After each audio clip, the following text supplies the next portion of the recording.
მოგესალმებით ძვირფასო მსმენელებო. დღეს ჩვენ ვისაუბრებთ თავისუფლებაზე. სამყაროს შექმნიდან დღემდე ადამიანისთვის თავისუფლება ყველაზე მნიშვნელოვანი ცდებაა, თუმცა მისი გაგება სხვადასხვაგვარია. აბა გაიდან, შენთვის რა არის თავისუფლება? თავისუფლება ჩემთვის ნიშნავს ცხოვრებას იზრდებისა და შიშის გარეშე. თავისუფალი ადამიანი თავისუფლად გამოხატავს თავის ყალს, ამბობს იმას, რასაც ფიქრობს და თავისუფლად ირჩევს საკუთარი ცხოვრების გზას. აბა გაიდან, შენთვის რა ნიშნავს თავისუფლება? თავისუფლება ადამიანის ცხოვრებაში ძალიან მნიშვნელოვანია, თუმცა უნდა გავახსოვდეს, რომ თავისუფლებას ძალიან დიდი პასუხისმგებლობას ახლავს. რას გულისხმობს ეს პასუხისმგებლობა? მნიშვნელოვანია, რომ დავასხავოთ თავისუფლება და ეგოიზმი ერთმანეთისგან.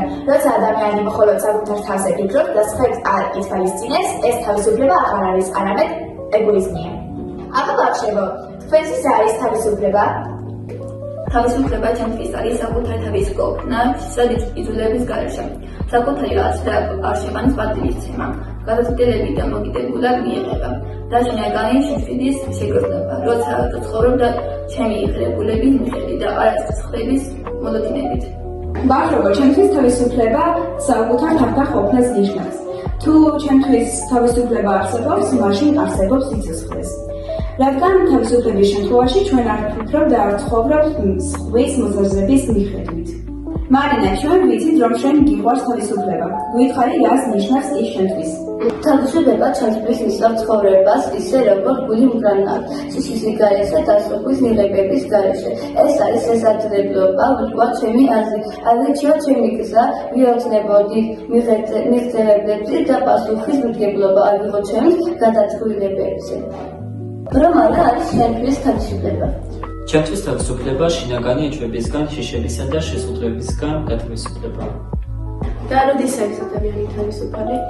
ადამიანი თავისუფალია, როდესაც მას შეუძლია შიშის გარეშე გამოახატოს თავისი აზრები, იყოს საკუთარი თავი, თქვას სიმართლე და გააკეთოს არჩევანი მთელი ფულით. თავისუფლება არის მაშინ, როდესაც ხელოვანს შეუძლია თავისი იდეების რეალობაში მოყვანა, პოეტს შეუძლია ლექსების დაწერა შიშის გარეშე და რაც ყველაზე მთავარია, გულს შეუძლია შეუყვანოს და დაუჭიროს. ნარა, მაინტერესებს შენი აზრი. რა არის შენთვის თავისუფლება? ჩვენ ვიცით, რომ სამწინ თავისუფლება არ იყო ისეთი, როგორც დღეს არის. ხალხს არ შეეძლო არჩევანის გაკეთება, ნაცრის გამოთქვა. ბევრი რამ აკრძალული იყო და ადამიანები წესებზე მოშილებოდნენ შიშით. მაგალითად, ილია ჭავჭავაძე წერდა თავისუფლებაზე მაშინ, როცა ხალხს თავისუფლად ლაპარაკიც არ შეეძლო. მისი აზრი ბევრს არ მოსუნდა და ამის გამო ის საფრთხეში იყო. მიუხედავად ამასა, ის მოემს იბრძოლა ხალხისა და ქვეყნის თავისუფლებისთვის. 1927 წლის რეპრესიების შემდეგ თითქმის სრულად გაანადგურა საქართველოს ელიტა.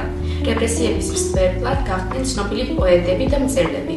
მათ შორის იყო მიხაელ ჯავახიშვილი, დიციან ტაბიძე, პაოლო იაშვილი და იყვნენ კიდევ ცნობილი დირიჟორებიც, რეჟისორებიც, მხატვრებიც და სხვები. გაინა, როგორ მოქმედებს თავისუფლების შეგრძნება ადამიანზე? თავისუფლება მასზე შესაძლებლობას მიუძღვება დიდ მიზნებზე. ჩემთვის თავისუფლება მნიშვნელოვანია, რადგან ის ეხმარება ადამიანს გახდეს დამოუკიდებელი და პასუხისმგებელი. როგორ გესმის თავისუფალი ადამიანი დამოკიდებულება სხვა ადამიანებთან?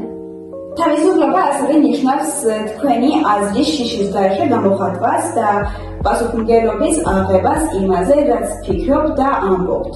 ჩემთვის თავისუფლება მთავრდება იქ, სადაც ხვის იწყება. იმანუელ კანტი. ეს ციტატა მნიშვნელოვანია ჩემ ცხოვრებისთვის, იმიტომ რომ მნიშვნელოვანია ჩემთვის სხვა ადამიანის თავისუფლება. ამიტომ ვცდილობ პატივცე სხვებს. მადლობა ყველაფერისთვის.